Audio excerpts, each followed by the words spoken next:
जय भारत जय संविधान। आप देख रहे हैं बहुजन की आज़ादी टीवी चैनल। दोस्तों, 26 जनवरी गणतंत्र दिवस के अवसर पर आप सभी भारतवासियों को बहुजन की आज़ादी टीवी चैनल से हार्दिक शुभेच्छा, मंगल कामनाएं। दोस्तों, इस वीडियो में आप खास ध्यान से देखिएगा कि इस वीडियो में दो प्रकार की हमने फोटो दिए हैं। और यह फोटो में जो आप देख रहे हैं, यह पहला फोटो भारत के संविधान का है। दूसरा नंबर फोटो जो है वो डॉक्टर बाबा साहब अम्बेडकर, जिन्होंने भारत के संविधान का निर्माण में सबसे बड़ी भूमिका निभाई, और हमारा राष्ट्रध्वज। यह हमारे 26 जनवरी और 15 अगस्त के अवसर पर विद्यार्थियों को ये फोटो से और ये इतिहास से परिचित कर देना चाहिए। मगर हमारे देश में ऐसी क्या संविधान के प्रति नफरत हो, या भारत के संविधान निर्माता के प्रति हमारे देश के लोगों में और नागरिकताओं में, कुछ लोगों में ऐसी क्या नफरत की भावना है कि वह प्रैक्टिकली अब दिखाई देने लगी है कि भारत के संविधान का दिन, जो लोकतांत्रिक दिन होता है, उस दिन पर जब ध्वजारोहण होता है तो वहां पर ना तो संविधान की प्रति का कोई फोटो होता है या तस्वीर होती है, या ओरिजिनल संविधान की किताब नहीं होती, न तो संविधान को लिखने वाले जो लोग हैं, जो डॉक्टर बाबा साहब अम्बेडकर के साथ में जो दूसरे और अन्य लोग थे। अगर इनको ऐसा लगता है कि भाई अकेले डॉक्टर बाबा साहब अम्बेडकर का फोटो दिखाने से डॉक्टर बाबा साहब अम्बेडकर का महत्व बढ़ेगा, तो वो 7 लोग जो थे उनका भी आप फोटो रख सकते, मगर ऐसा नहीं हो रहा है। मगर आगे में जो आप फोटो देखोगे, वो फोटो से संवैधानिक कोई संबंध नहीं, ऐतिहासिक कोई संबंध नहीं, फिर भी उस फोटो को बार बार रखने का प्रयास किया जा रहा है, जबकि वो गैर कानूनी हो सकता है। भारत के कायदे में, भारत के नियमों में गैर संवैधानिक कोई भी फोटो का इस्तेमाल नहीं होना चाहिए, मगर यह जबरदस्ती यह बताया जा रहा है कि यह भारत माता है, यह भारत माता की फोटो है, यह भारत भूमि के फोटो है। तो यह भारत माता के फोटो, भारत भूमि के फोटो ये रखने से हम अपने आने वाले पीढ़ी को क्या संदेश देना चाहते? इसका अर्थ यह कि भारत के संविधान से उनका और उसके इतिहास से उनका ध्यान भटकाया जाना चाहे। क्या चाहते ये लोग? भारत के संविधान की प्रति तो ये किसी को बताते नहीं। भारत का संविधान का निर्माण कैसा हुआ, यह भी स्कूलों में इसकी जानकारी विद्यार्थियों को नहीं दिया जा रहा है। क्या भारत के संविधान के प्रति जो इस देश में आदर सम्मान इस देश के लोगों में होना चाहिए, वह न होते हुए वह एक देवी का फोटो, देवी भी नहीं कहा जाना चाहिए क्योंकि उसको वो कोई देवता का कोई अस्तित्व नहीं, मगर जबरदस्ती यह फोटो का प्रसार प्रचार किया जा रहा है। तिरंगा ऊपर लहरता है और नीचे में इसकी फोटो होती, मगर संविधान की फोटो नहीं होती है।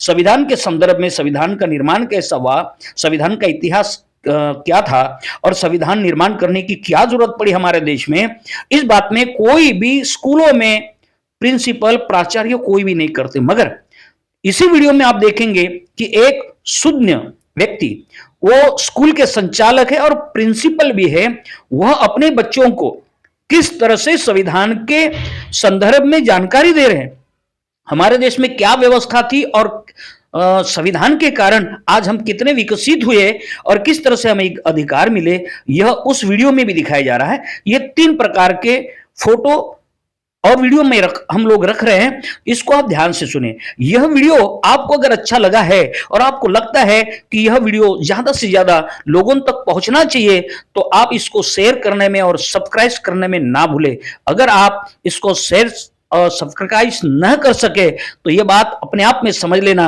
कि हम लोग भारत के संविधान के पक्ष में, उसके संदर्भ में हम नहीं हैं, ऐसा सोचना होगा आपको। इसीलिए आपको यह ज्यादा से ज्यादा वीडियो शेयर करें, सब्सक्राइब करें, और ये वीडियो हमने आपके सामने जो पेश किया, इसके संदर्भ में आप कमेंट जरूर लिखें। अगर आप कमेंट लिखने के भी पक्ष में नहीं हो, कमेंट लिखने के भी हम लोग लायक नहीं हैं, तो ये समझ लेना कि हम अपने इतिहास को बचा नहीं सकेंगे। हम आने वाली पीढ़ी के इतिहास को, उसके खुशियों को नहीं बचा पाएंगे, क्योंकि इस देश में वर्णवादी व्यवस्था हावी हो चुकी है। भारत के संविधान को बदलने में, भारत के संविधान का अस्तित्व खत्म करने में तक लगी है। ये देखो, हम आपके सामने जो तस्वीरें हैं, यह कोई देवी देवताओं की फोटो है, जो कि नहीं होना चाहिए। क्या यह फोटो, क्या हमारे देश के लिए इन लोगों ने संघर्ष किया? इस देश के एससी एसटी ओबीसी के हक अधिकारों की इन्होंने लड़ाई लड़ी। स्वतंत्रता और धार्मिक प्रतीकों से क्या इतिहास को जोड़ा जा सकता है? जो धार्मिक सिर्फ एक काल्पनिक फोटो है, उस काल्पनिक फोटो को तिरंगा के नीचे रखा जाता है। तीसरे नंबर की आप फोटो देखो, एक सिंह के साथ में एक लेडी खड़ी है। क्या इस लेडी का कोई अस्तित्व इस देश में था? क्या इसका इतिहास पुरावा मिलता है? मगर यह मनुवादी ब्राह्मणवादी व्यवस्था की जो जबरदस्ती इस देश में लोगों के मस्तिष्क में यह फिट कर देने की कोशिश हो रही है कि भारत संविधान जो है बस ये इन्हीं के कारण हुआ है, इस देश में लोकतंत्र मिला बस इन्हीं के कारण हुआ। अरे जिनके कारण इस देश में लोकतंत्र मिला उनकी तो आप चर्चा ही नहीं कर रहे। यह बहुत से स्कूलों में हमने जाके ये फोटो लिए, कलेक्ट किए हैं हमने फोटो, और इसीलिए आपके सामने ये पेश किए जा रहे हैं। देखिए हम जो एक स्कूल के प्रिंसिपल अपने बच्चों को कैसे समझाते हैं, देखिए इस प्रिंसिपल को हम सलाम करेंगे और सैल्यूट करेंगे कि जो तिरंगा और भारत के संविधान का महत्व समझाने की कोशिश करते हैं।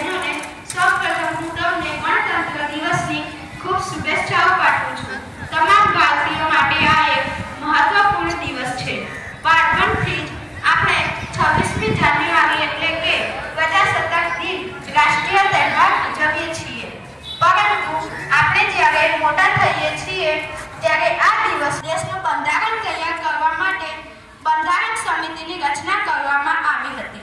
26મી જાન્યુઆરી 1950ના રોજ અમલમાં આવ્યું। આ દિવસથી ભારત સાર્વભૌમ પ્રજાસત્તાક રાષ્ટ્ર બન્યું અને ત્યારથી જ દર વર્ષ આ દિવસ પ્રજાસત્તાક દિન તરીકે ઉજવવામાં આવે છે। મુખ્ય પ્રજાસત્તાક દિન નવી દિલ્હીમાં ઉજવવામાં આવે છે। ભારતના રાષ્ટ્રપતિની હાજરીમાં રાજ્યભવન ખાતે યોજવામાં આવે છે। દિલ્હીમાં ત્રણ સેનાઓની ભવ્ય પરેડ યોજવામાં આવે છે અને રાષ્ટ્રપતિ તેઓને સલામી ઝીલે છે। અહીં વિવિધ રાજ્યોના સાંસ્કૃતિક કાર્યક્રમો પણ યોજવામાં આવે છે।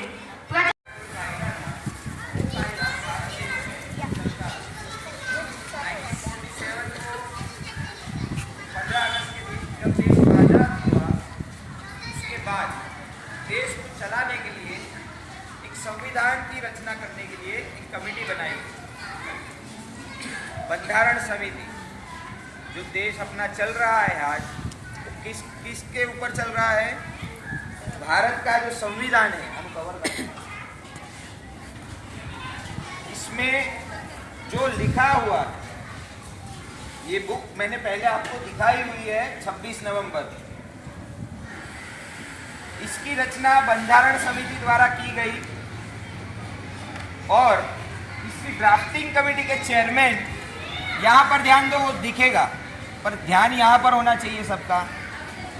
बंधारण समिति और बंधारण बनाने की जो ड्राफ्टिंग कमेटी थी उसके चेयरमैन थे डॉक्टर भीमराव रामजी आंबेडकर, जिनको हम बाबा साहब आंबेडकर के नाम से जानते हैं।